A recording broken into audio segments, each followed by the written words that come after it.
Un gran amigo mío dijo una vez que las cosas hay que hacerlas desde la pasión, porque solo desde la pasión seremos capaces de sacar lo mejor de nosotros mismos. Ese consejo es la semilla de lo que estás a punto de escuchar. Una aventura que te invito a emprender conmigo.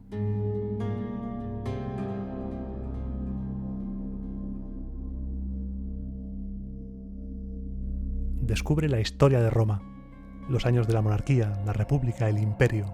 Conoce a generales, emperadores, senadores, matronas, esclavos y artesanos. Conoce sus inquietudes, sus sueños, sus miedos. En definitiva, descubre que por muchos años que hayan pasado, no somos tan diferentes a ellos. Soy Iván Martín y te doy la bienvenida a Roma a Eterna.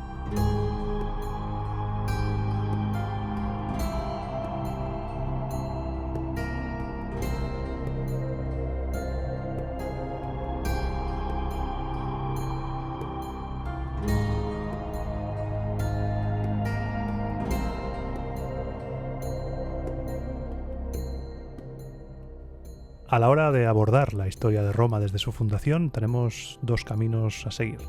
Un camino en el cual nos esperan Ovidio, Virgilio, Tito Livio, y en el que encontraremos toda esa serie de leyendas y mitología en torno al origen de la ciudad eterna. Y luego tenemos el camino de la arqueología, el camino de los vestigios, de lo que está vivo en la piedra. Ese camino es mucho más complicado, ya que, como sabemos, Roma actualmente está habitada y además ha sido reconstruida en diferentes ocasiones, con lo que encontrar vestigios del origen de la ciudad es harto complicado. Así que hoy, en este primer programa, abordaremos el origen mitológico de la ciudad de Roma y para ello tendremos que viajar a un tiempo en el que las vidas de los dioses y de los hombres estaban más entrelazadas que nunca. Viajaremos a la época de los relatos de Homero. Viajaremos a Troya.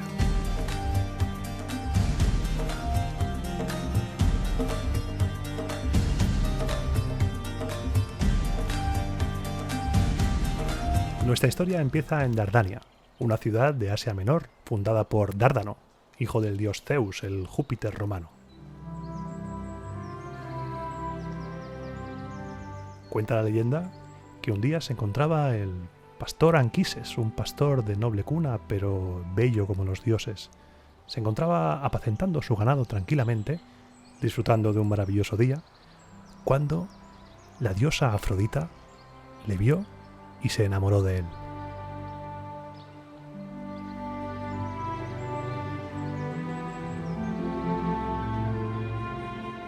Dispuesta a conquistar a Anquises, Afrodita disfrazó su naturaleza divina y se presentó ante él haciéndose pasar por una princesa. Como no podía ser de otro modo, Anquises cayó totalmente rendido a los pies de la diosa disfrazada de humana, y el deseo fue tal que no tardaron en yacer juntos. Tras consumar el acto, Afrodita sumió a Anquises en un profundo sueño.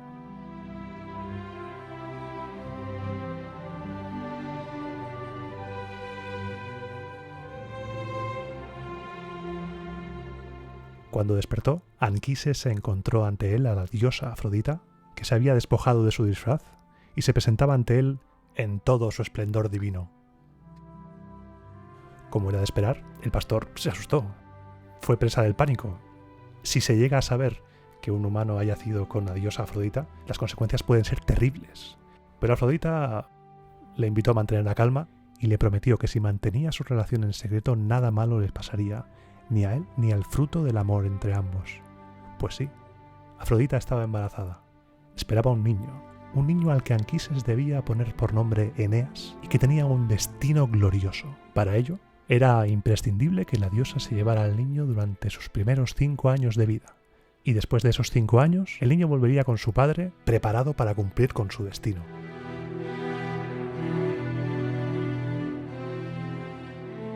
Y antes de irse, Afrodita lanzó una advertencia a Anquises. Si se atrevía a revelar algo de lo acontecido entre ellos, se encargaría personalmente de que la ira de Júpiter cayera sobre él, que la ira de Zeus le fulminara como castigo. El fruto del amor entre Anquises y Afrodita creció y se convirtió en un guerrero excepcional, Eneas, que se casó con Creusa, la hija del rey Príamo de Troya. Razón por la que, cuando los griegos de Agamenón y Aquiles pusieron sitio a la ciudad, Eneas no tuvo más remedio que salir en su ayuda. y los griegos llegaron a Troya.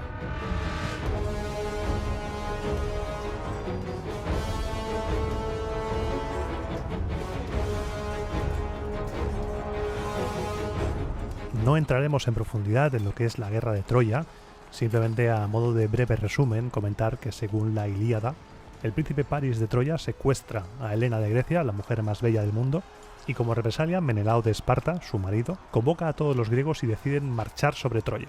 Esta contienda fue un all-star de grandes héroes de la antigüedad. Tenemos nombres ilustres como Aquiles, Héctor, Áyax, Ulises y hasta el mismo Eneas, que tiene un papel destacado en la guerra.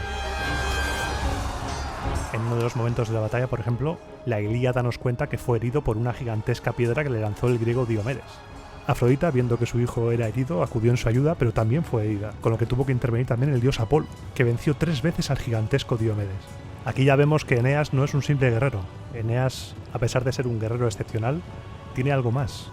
Tiene algo con lo que no cuentan el resto de guerreros, tiene el apoyo de los dioses. Si Eneas sigue vivo es gracias a la intervención de Afrodita y en última instancia de Apolo. Pero sin duda la acción más destacada de Eneas durante toda la guerra de Troya fue su enfrentamiento con Aquiles, con el mismísimo Aquiles. Homero nos cuenta que cuando el héroe griego decidió regresar al combate para saciar su sed de venganza por la muerte de Patroclo a manos de Héctor, Apolo lanzó a Eneas contra él. Ambos héroes frente a frente no dudaron un segundo en entablar combate. El combate fue feroz, se intercambiaban golpe tras golpe. Y si no llega a ser por la intervención de Poseidón, posiblemente Eneas se hubiera muerto esa tarde, pues el dios del mar, viendo el resultado que se avecinaba, cogió a Eneas y lo envolvió en una nube y se lo llevó en volandas a un lugar seguro. Entonces el dios del mar lanzó una profecía. Los troyanos sobrevivirían a través de la estirpe de Dárdano, la estirpe de Eneas.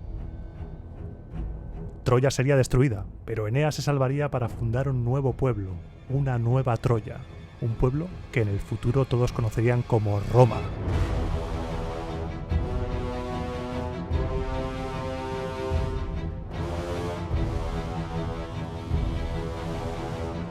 El asedio a Troya continuó. Y tras casi 10 años de guerra, y gracias al ardid del caballo que todos conocemos, Troya cayó. Y nuestro protagonista fue uno de los pocos supervivientes. Y en el peor momento, cuando todo parecía perdido, los dioses hablaron. Una lengua de fuego se posó sobre la cabeza de Ascanio, o también conocido como Julo, el hijo de Eneas, y no le hizo daño alguno. Un trueno resonó en el cielo y una estrella de fuego surcó el cielo, marcando el camino de huida. El mensaje de los dioses estaba claro, debían huir en esa dirección en busca de un nuevo hogar.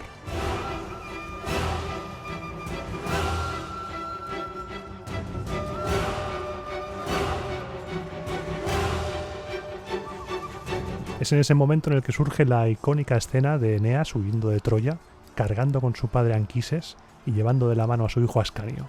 Es una escena que ha sido representada muchas veces a lo largo de la historia. Por ejemplo, me viene a la mente el conjunto escultórico de Bernini, que está en la Galería Borghese en Roma, y si no lo has visto no te preocupes, porque subiré, cuando cuelgue este programa en Twitter, haré un hilo con imágenes de todo lo que se habla en este programa. Por desgracia, Creusa no pudo escapar de Troya y murió entre las llamas.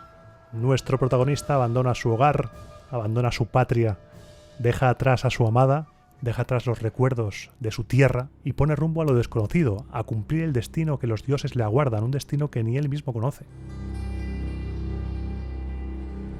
Aquí empieza un viaje que Virgilio nos narra en la Eneida, como Homero nos narró el viaje de Odiseo de Ulises en la Odisea, un viaje en busca de un nuevo hogar. Un viaje diferente al de Ulises, pues si bien Ulises volvía a su hogar tras haber ofendido a los dioses, vive una serie de aventuras con el único objetivo de regresar a Ítaca, de abrazar a su amada Penélope una vez más. Eneas, en cambio, huye de un hogar en llamas, lo deja todo atrás y solo movido por el designio de los dioses y su propio afán de supervivencia, tiene que encontrar un nuevo hogar, establecerse y fundar una nueva Troya. Eneas no va a estar solo durante el viaje. Durante el viaje va a ser ayudado, aparte de obviamente por su tripulación humana, sus compañeros troyanos exiliados, va a ser ayudado por los dioses.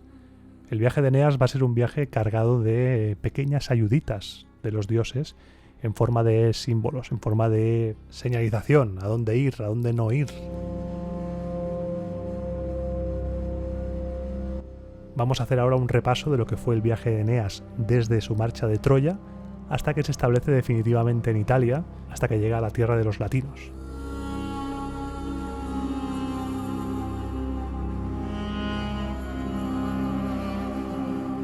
La expedición de Eneas se dirigió hacia Tracia, hacia el norte del mar Egeo, y al llegar allí se encontraron con una de esas señales que comentaba antes. Mientras cortaban leña para hacer un sacrificio, Eneas vio que de las ramas salía sangre. Las ramas estaban sangrando, y en ese preciso instante, una voz surgió de la nada y le explicó una terrible historia. Vete de aquí, troyano. Este es un lugar maldito. No hay nada para ti aquí. Aquí murió Polidoro, hijo de Príamo, rey al que conoces bien. Polidoro fue víctima de la avaricia de su tutor Polimestor. Le asesinó para robar su oro. Marchaos de aquí, troyanos. Aquí solo encontraréis muerte y dolor.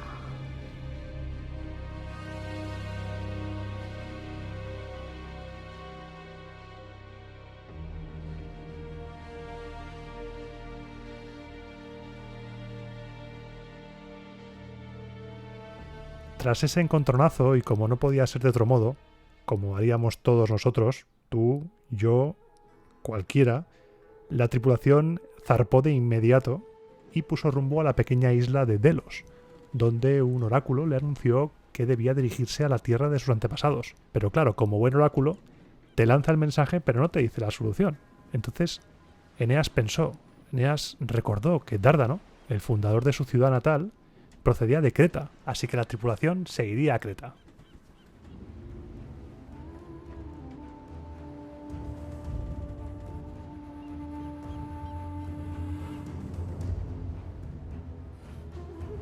En Creta las cosas no les fueron muy bien a los troyanos, puesto que una peste que asolaba el lugar les obligó a zarpar inmediatamente.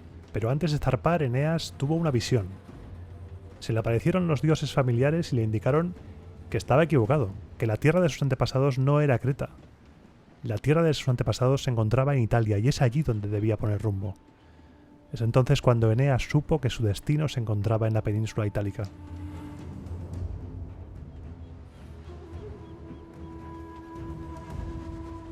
Navegando rumbo a occidente, una furiosa tempestad los arrojó contra las islas Estrofíades, las islas habitadas por las malvadas arpías. Tuvieron que enfrentarse a ellas y las hicieron retroceder, pero antes de retirarse, una de ellas, Celeno, vaticinó que los troyanos morirían de hambre antes de poder levantar los muros de su nueva ciudad.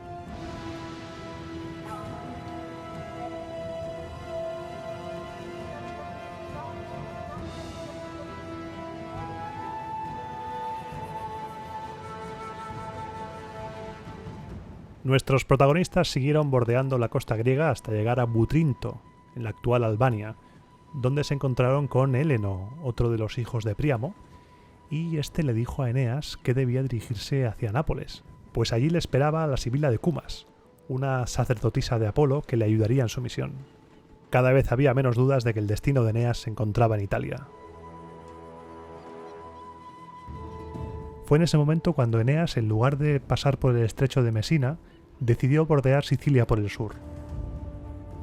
En Sicilia, por desgracia, el padre de Eneas, Anquises, falleció y tuvieron que dejarlo ahí. No había tiempo para exequias ni para ritos funerarios. Tras abandonar Sicilia, una terrible tempestad les empujó violentamente contra las costas de Cartago. Estamos a punto de presenciar quizá el episodio más famoso de la vida de Eneas, su encuentro con Dido, la reina de Cartago.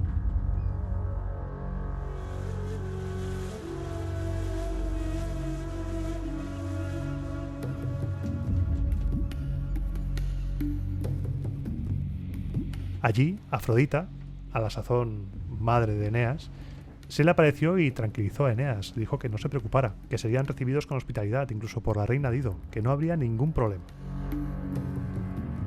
Y así fue. Eneas se presentó ante Dido y por intervención de la diosa Afrodita, Dido se enamoró perdidamente de él. Fueron felices. Eneas por un momento tuvo la ilusión de tener de nuevo un hogar, de ser feliz, de rehacer su vida, de poder formar una familia. Pero recordemos que ese no era el destino de Eneas. El destino de Eneas era fundar la nueva Troya, con lo que Zeus le envió a Hermes para recordarle su destino, para recordarle que Cartago no era la última parada, que era simplemente un alto en el camino, y que debía abandonar a Dido, abandonar la felicidad y emprender de nuevo por su camino.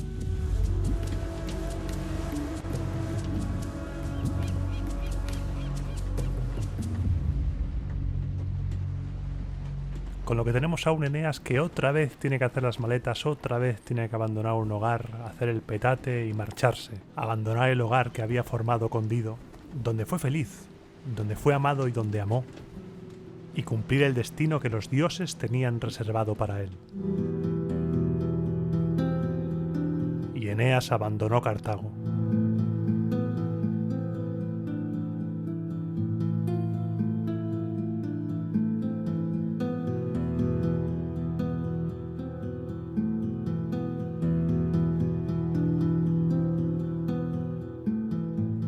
Eneas y los troyanos abandonaron Cartago sin saber que esa marcha iba a provocar una enemistad eterna, iba a sellar un conflicto eterno entre ambas naciones, ya que Dido, rota de dolor, rota, con el corazón completamente destrozado por la marcha de Eneas, cogió la espada que él mismo le regaló tiempo atrás y se quitó la vida. Pero antes de morir, aún desangrándose en el suelo, tuvo tiempo para maldecir la estirpe de Eneas y sellar esa enemistad eterna entre los dos pueblos, entre Cartago y Roma. Siempre habría guerra entre Cartago y Roma. Pues esa afrenta, aunque pasaran siglos, esa traición debía ser vengada.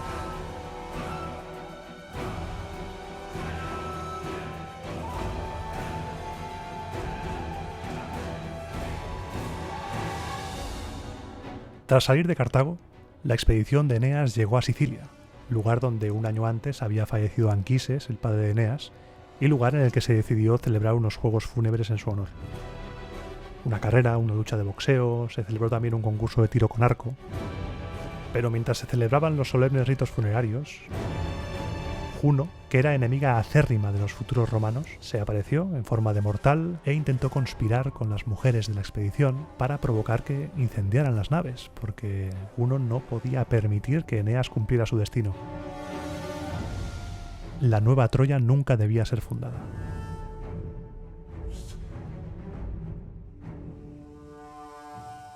Los planes de Juno surtieron efecto, las naves ardieron.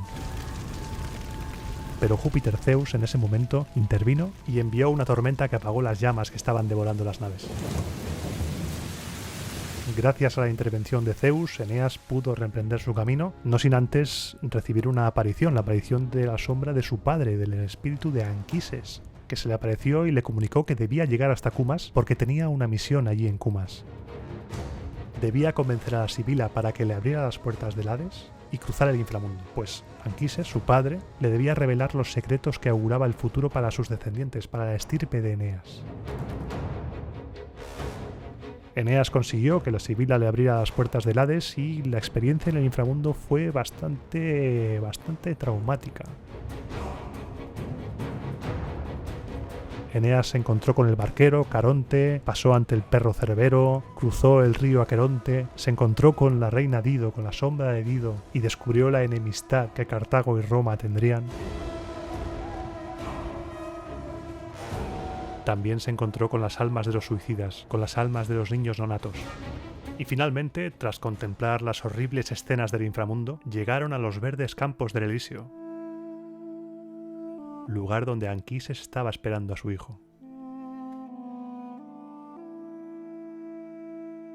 Y aquí es cuando en el relato de Eneas, Virgilio cuela propaganda. Nos cuela un poco de propaganda, pues aquí Anquises le mostró el futuro de Roma, le mostró imágenes de Rómulo fundando la ciudad, le mostró a Julio César, le mostró a Augusto, le mostró la gloria de Roma en todo su esplendor. Con los ánimos por las nubes, la expedición se puso otra vez en camino y Eneas, desde la Campania, llegó hasta el Lacio, a la desembocadura del Tíber. Su destino estaba cerca.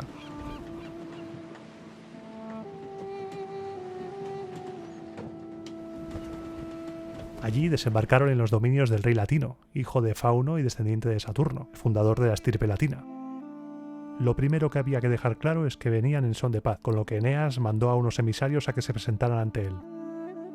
Los emisarios le contaron las aventuras de Eneas al rey latino, y este recordó una profecía que su padre le había hecho sobre su hija. Una profecía que decía que su hija se casaría con un extranjero y ambos formarían un linaje que alzaría su nombre hasta los cielos. Con lo que el rey latino no solamente estaba dispuesto a llevarse bien con los recién llegados, sino que además estaba barruntando la idea de casar a su hija Lavinia con Eneas. Pero aquí entró otra vez en acción Juno, que intentaba por todos los medios torpedear los planes de Eneas, y elaboró un doble plan. Por un lado, empezó a envenenar la mente de la reina de los latinos y de las mujeres del pueblo latino, haciendo que odiaran a esos troyanos intrusos extranjeros que lo que querían era apropiarse de todo, avivando el odio racista, y por otro lado conspirando con Turno, el rey de los rútulos, un rey al que ya le había sido prometida la mano de Lavinia y al que Juno motivó debidamente para que no tolerara esa afrenta. La guerra entre ambos pueblos era inminente.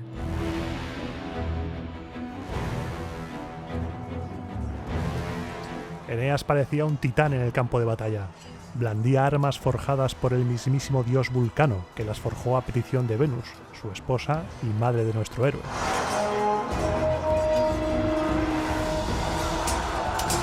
La guerra fue total, incluso contó con la intervención de los dioses. Uno otorgaba fuerza a los rútulos mientras Júpiter contrarrestaba reduciéndola.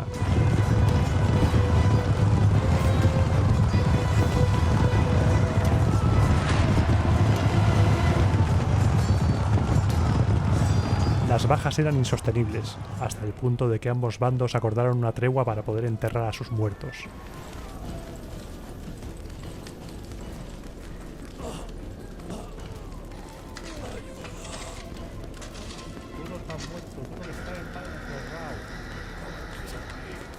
Una tregua en la que se acordó que la guerra acabaría con un combate singular entre Turno y Eneas.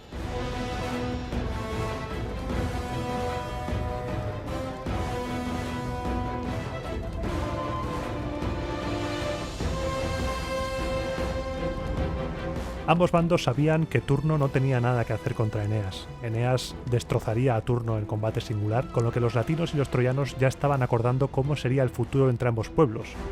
Eneas, como caudillo supremo de los latinos, se comprometió a no someter a ningún pueblo, a vivir en alianza perpetua si resultaba vencedor.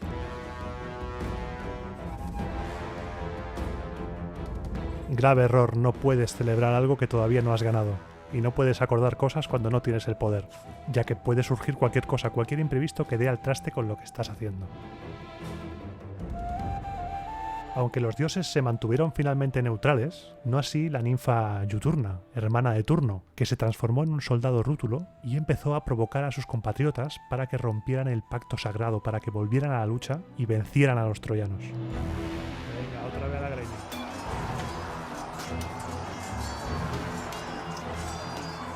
El enfrentamiento volvió a ser feroz, e incluso Eneas fue herido por una flecha enemiga cuando intentaba frenar las hostilidades. Venus, viendo herido a su hijo Eneas, acudió en su ayuda y por medio del médico Lápix curó a Eneas de su herida. El troyano recuperó al instante todo su vigor y esquivando a sus enemigos fue en busca de Turno para hundirle su espada. Pero no lo encontró, pues Juturna hizo esconder los pasos de su hermano.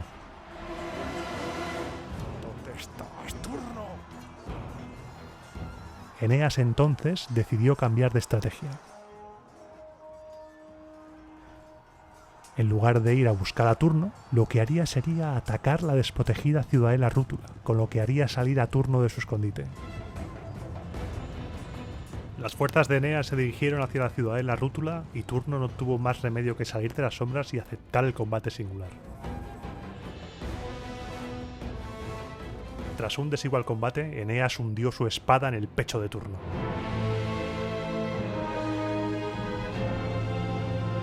Con la muerte de Turno, por fin llegó la paz entre ambos pueblos.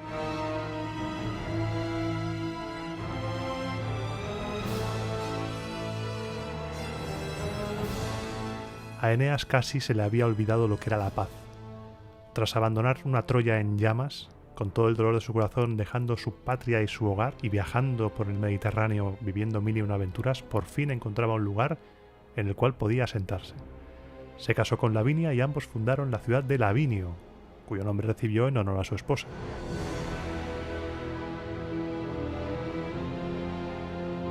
Tres años después, su suegro, Latino, murió y ascendió a los cielos convirtiéndose en Júpiter Latiaris, momento en el cual Eneas empezó a reinar sobre troyanos y latinos, uniéndose ambos en un único pueblo.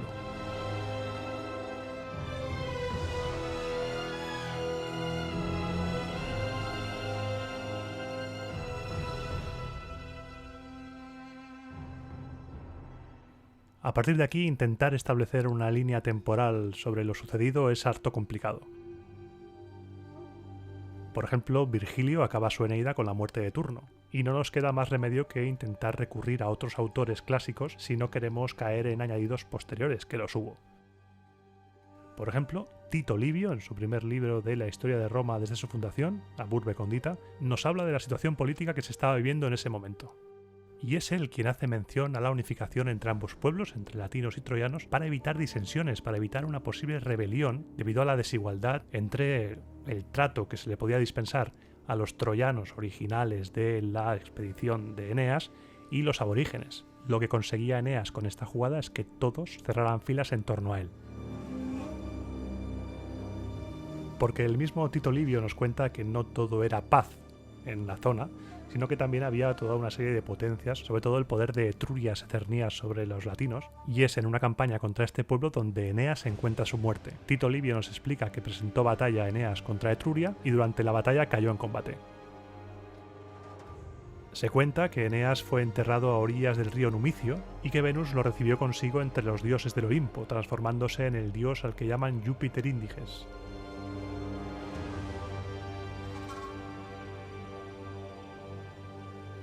Tras la muerte de Eneas, su hijo Iulo se marchó de Lavinio junto con algunos ciudadanos para fundar su propia ciudad, que se llamaría Alba Longa.